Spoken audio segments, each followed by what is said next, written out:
Uniform civil code અને વકફ સુધારા અધિનિયમ બંને કાયદાઓને લઈને ચર્ચાઓ કરી હતી.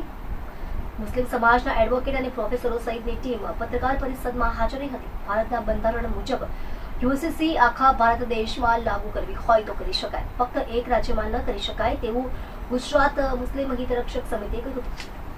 યુસીસી તે કુરાનની એકદમ વિપરીત છે. યુસીસી કાયદો પરત ખેંચવા માંગ કરાઈ હતી, જે માંગ નહીં સ્વીકારાય તો આંદોલનની ચીમકી ગુજરાત મુસ્લિમ હિતરક્ષક સમિતિએ આપી છે.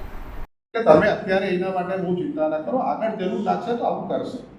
તો ક્લિયર છે કે જ્યારે આર્ટિકલ 44 આવ્યું હતું એ રીતે આવ્યું હતું કે ભવિષ્યમાં જો જરૂર લાગશે તો આ યુનિફોર્મ સિવિલ કોડ લાવશે, આખા દેશ માટે ભારતનું સંવિધાન નક્કી કરીને લાવશે, એટલે પાર્લામેન્ટ લાવશે. હવે પાર્લામેન્ટ નથી લાવી રહી, ઉત્તરાખંડમાં ઉત્તરાખંડની એસેમ્બલીએ લાવી છે, ત્યાંની ગવર્મેન્ટ, હવે ગુજરાતની ગવર્મેન્ટ ગુજરાતમાં લઈ રહી છે. તો પહેલી વસ્તુ તો યુસીસી જે બંધારણમાં છે એ તો છે જ નહીં. હવે એવા કાયદાને તમે યુસીસી કહીને લાવી રહ્યા છો તો મૂળથી જ ખોટું છે. ઇકબાલ અહેમદ મિર્ઝા નામ છે મારું. ગુજરાત મુસ્લિમ હિતરક્ષક સમિતિ છે એનો હું સંયોજક છું અને અમે અત્યારે અમદાવાદથી આવ્યા છીએ. આ મોહમ્મદ તાહિર હકીમ સાહેબ છે, advocate.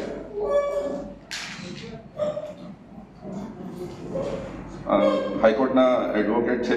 All India Muslim personal law board સાંભળ્યું હશે તમે નામ, એના એ સભ્ય છે અને એના લીગલ એડવાઇઝર પણ છે.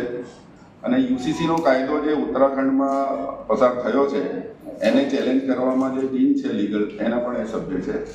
પછી એમની બાજુમાં નિસાર અહેમદ અંસારી સાહેબ, જે જમિયતુલ ઉલમા હિન્દ છે એના ગુજરાતના જનરલ સેક્રેટરી છે. એમની બાજુમાં ડૉક્ટર અકીલ સૈયદ સાહેબ છે, એ પારુલ યુનિવર્સિટીમાં ડીન હતા. અત્યારે જે યુનિવર્સિટી છે ત્યાં કલકુવામાં એના વાઇસ ચાન્સેલર છે. એમની બાજુમાં ડૉક્ટર ગુલાબખાન, એડવોકેટ ગુલાબખાન પઠાણ સાહેબ છે, જે બાર કાઉન્સિલ છે એડવોકેટને, એના ગુજરાતના સભ્ય છે. એના પછી હબીબ શેખ સાહેબ છે, જે બહુ સિનિયર પત્રકાર રહી ચૂક્યા છે. મિત્રો,